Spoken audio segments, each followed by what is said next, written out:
I was born in Los Angeles in 1932.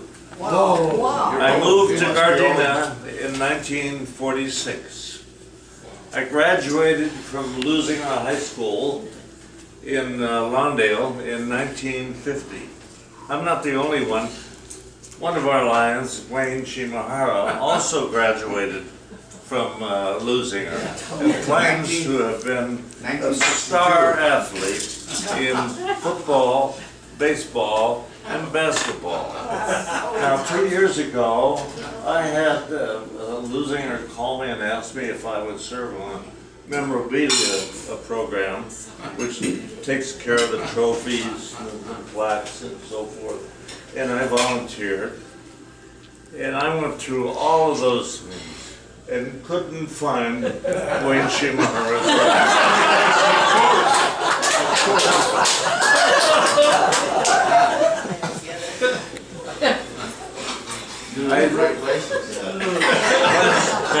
When I graduated from Louisiana, I went to El Camino College and majored in journalism.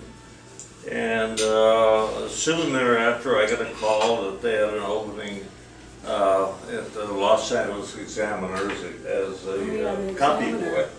And that's what field I was looking for. So I grabbed that naturally and went to work at the Examiner. Shortly thereafter, I joined the Navy to avoid the draft during the Korean conflict.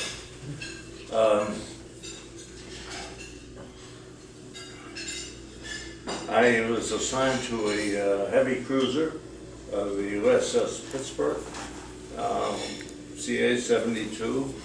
For 3.5 years I served on the ship.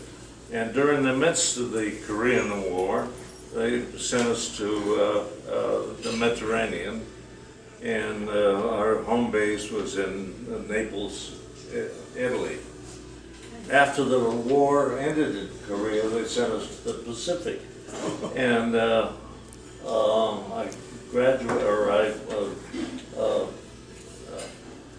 I went to the Pacific and got my discharge in San Francisco. I returned to the Examiner and as a copy boy, and they gave me the job of messenger boy for Luella Parsons, who was a famed Hollywood columnist. And I worked out of her home on 619 North Maple Drive in Beverly Hills. And it was quite an exciting time for me.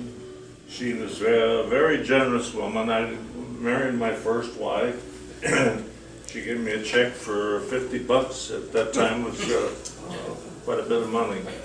She also gave me tickets to the premiere of Oklahoma. And I went to that movie and I sat in the same row as Shirley Jones, the actress. Could have heard a pin drop when Clark Gable walked into that. And it was quite exciting. As I say, I married my first wife and I needed some extra money. And I asked Miss P, as we called her, if I could, if she could find me a job someplace, doing something, in addition to what I was doing. And she sent me to Grauman's Chinese Theater, and they offered me a job as usher for 35 cents an hour. Well, I turned that down. And one of her secretaries, Dorothy Manners, had a connection with the Liberace show, and she recommended me to get a job at the Liberace show, which I did, as I was a night watchman at a theater on Wilshire Boulevard where he was shooting his television series. And he was a very nice man. He had a lot of women waiting outside the theater to meet him and so forth, and he would invite them in to see the show and so forth. And when the show closed, when the shooting closed, everybody was gone except me. And I went in the back where he kept all of his costumes and so forth. And I would try them on. Some of them looked pretty good. All sparkly. But they found out that I was non-union. Yeah. So I had to leave that job. And I went to work at the Examiner as a cub reporter. And that entailed from midnight to 8 in the morning. Oh. I worked with a photographer, and we covered everything. Anything and everything that happened in Los Angeles, we covered. Train wrecks, suicides, murders, whatever. The worst one that I recall was a train wreck in downtown Los Angeles, where 30 people were killed in the train wreck. And the job the photographer and I had was to go out and talk to the families of the surviving people on the phone or on the train, or the ones that did not survive, which was kind of difficult to do. I wanted to become a regular reporter, and I got approved by all the editors except the city editor. His name was Jim Richardson. They called him Blood and Guts. They made a movie about his life called Come Fill My Cup with James Cagney. He didn't like me for some reason, and so he turned me down for the job as a reporter. I went to the publisher of the paper and asked him what I should do. He said, well, you better find another newspaper to work for. So I did. I went to work for the Huntington Park Signal in Huntington Park. And I became the drama and church editor of the paper. It didn't last too long. I got an offer from the Desert Valley News Herald in Apple Valley, which was a brand new newspaper in the new development there. And that was nothing but a party time. It was right across the street from the Apple Valley, and a lot of movie stars came there and so forth. I met Carlton Heston and took a picture of his son, his first pony ride. And Pearl Bailey lived there in Apple Valley, and I got to meet her. We stayed at many times at parties at Jeff Chandler and Agner's house, and we had a really good time. It was, a lot of fun. Then I got a call from Gardena, and they had an opening as editor of the Gardena Tribune, and I took it. And that was in the midst of the wars between all the card clubs in Gardena. At that time, there were 6, and the city council was more or less pretty corrupt, and it was controlled by one of the card clubs, and it was quite a battle. And one of the operators was trying to get a seventh card club, and we were opposed to that in our paper, in our newspaper. And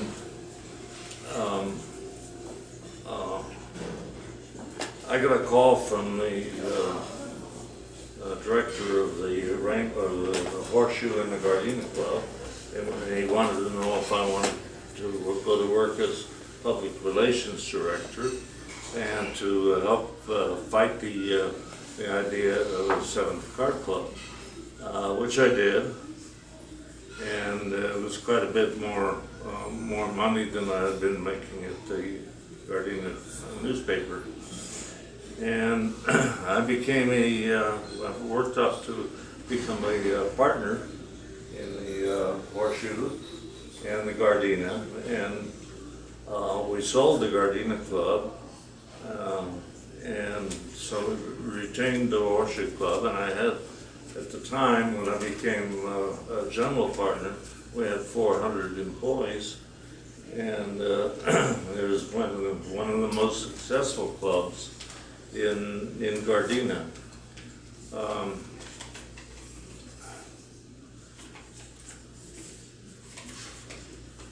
After working at the Horseshoe Club for over 20 some odd years, the Rainbow Club lost their managing partner. He retired, and one of the partners opened the Prim, Nevada. His father had started, Ernie Prim, had started the casinos in Prim, and Ernie died, and his son Gary took over the operation in Prim. He invited me to go along with him, but I decided to stay with the Rainbow, which was a big mistake. It was going bankrupt and continued to go bankrupt, and closed in 1983. And then I was offered a job as manager of the Gardena Valley Chamber of Commerce, which I took, and worked there for like 13 years, and retired. And when did I retire? I thought it was 1987 or something like that. Okay, how much year, yeah. Anyway, I enjoyed my tenure there. I got to do a lot of things.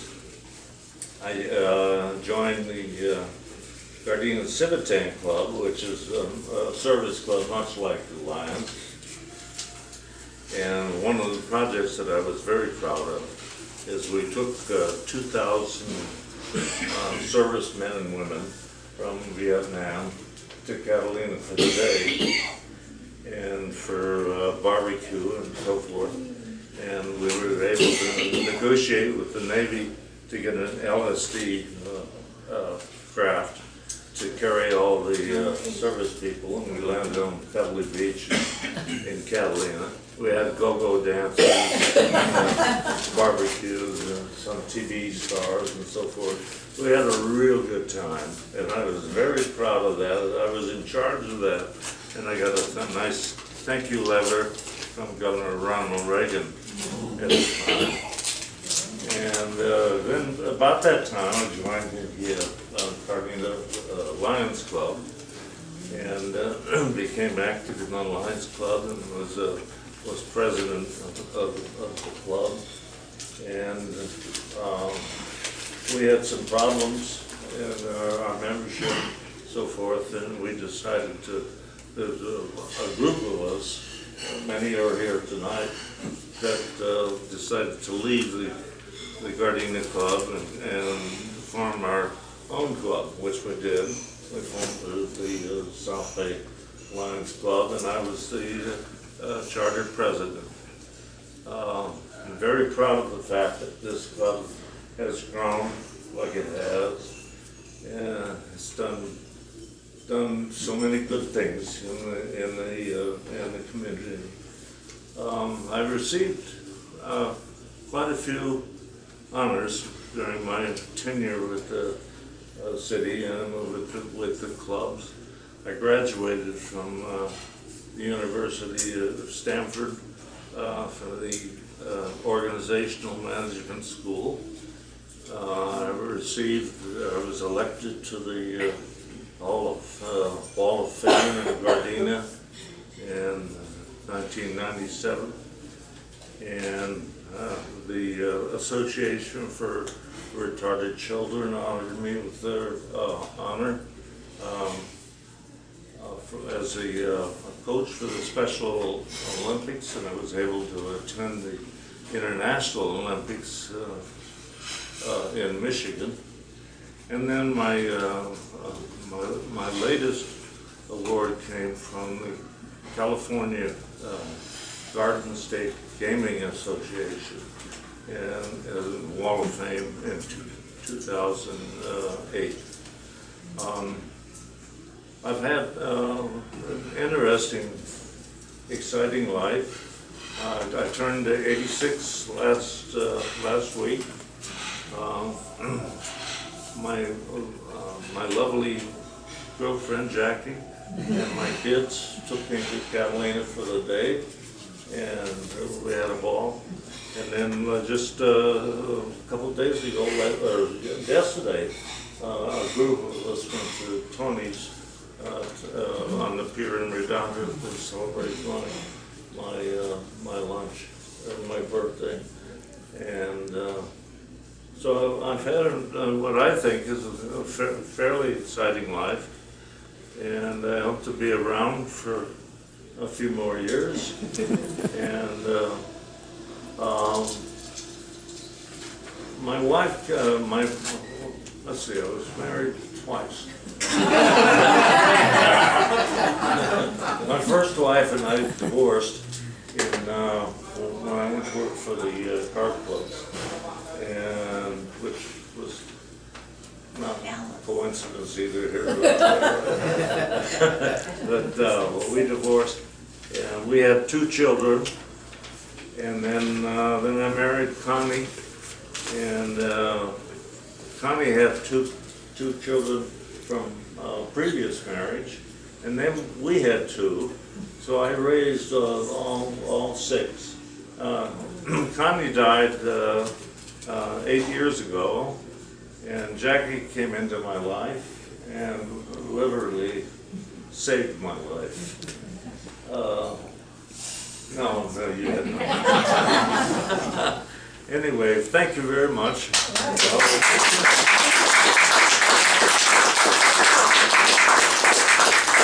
Does anyone have any questions to ask Tom? Can I ask a question? Sure. Have you ever been to Ensenada? That's a bad memory. Well, as a matter of fact, our club was sponsored an orphanage in Ensenada. Ensenada. sounded like And we used to visit there like once a year to the orphanage. Yeah. Tom, I had mentioned to everybody about Black Dahlia. Go ahead. My 2 lady friends over here, the Torrance Women Club ladies, that's why they're here. They want to know what you know about the Black I didn't do it. I think you did. No, they all, I don't know where Wayne got all this business about the Black Dahlia. But when What's I it was called, at the the black exam, what? as a copy Dahlia. boy, I had access Cut in half. to the files in the examiner's library. As she was murdered in 1946, and I was only 14 at the time. And I went through the files, and I talked to 1 or 2 of the reporters that had covered the case. And they all came to the conclusion that it was somebody that had medical knowledge, because the way she was mutilated and so forth. And it could have been, in their opinion, a lesbian. But that was as far as I went. Other than that, I didn't know anything about it. That's how he's going. Tom, I remember reading about that case, and they thought it was a doctor because the way she was disemboweled, everything Yeah. was removed surgically, and they never did find out who No, killed her. she was literally cut She in was half. beautiful. And yeah, she was. She I was think cut she in was a half. prostitute. Yeah, and so they figured the way that she was cut up and so forth, they figured somebody had to have this medical knowledge. Where was her body found? Somebody At told me. 39th and Dignan Really? in Leimert Park. Oh, It was found on the side of the street. it wasn't. 39th and Dayton? Dignan in Leimert Park. Yeah. Did it? Okay, thank you. Great job. out there. I have a little token of appreciation. Oh, wow. Something I think you'll enjoy. I can tell right now. Thank you very much. Okay, I want a picture taken with I don't Tom. think that's bubble bath. Alan, can you take a picture for me? I know Jackie